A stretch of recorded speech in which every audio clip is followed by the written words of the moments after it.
Du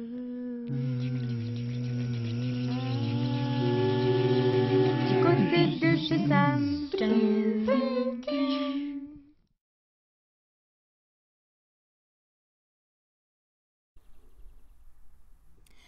Bienvenue du côté de chez Sam. Un écrivain a-t-il droit de vie ou de mort sur son personnage ? Pas si sûr lorsque l'on voit ce qui arrive au protagoniste de Stephen King dans Misery. Paul Sheldon, auteur de renom, vient de publier le dernier tome de la série Misery, grâce à laquelle il est devenu célèbre. Il a pu se consacrer de nouveau à ce qu'il considère comme sa véritable œuvre, et comme chaque fois qu'il termine son roman, il part se réfugier dans sa maison des montagnes du Colorado.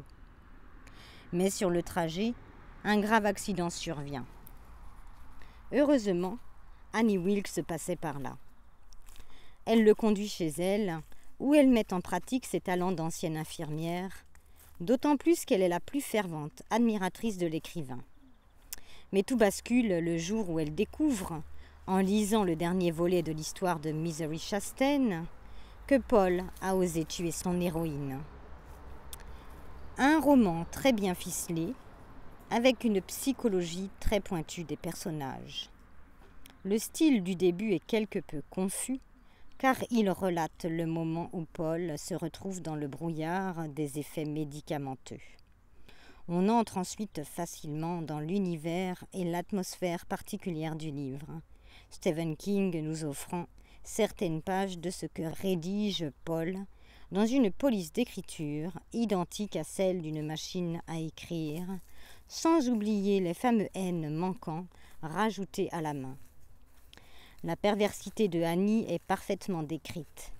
Même si c'est un personnage monstrueux, on ressent tout de même de la compassion pour cette femme en souffrance. Pas de manichéisme dans ce roman. Stephen King aborde le complexe de Scheherazade dont est atteint Paul Sheldon, qu'il nomme le « il faut que ». Ce complexe correspond à l'ensemble des dispositifs psychologiques qui interdisent au créateur l'achèvement par l'ouverture sans cesse renouvelée de la création même. Ce roman a été excellemment adapté au cinéma, avec une époustouflante Kathy Bates dans le rôle de Annie Wilkes, ce qui lui a valu l'Oscar de la meilleure actrice, et James Caan, très convaincant dans la peau de Paul Sheldon.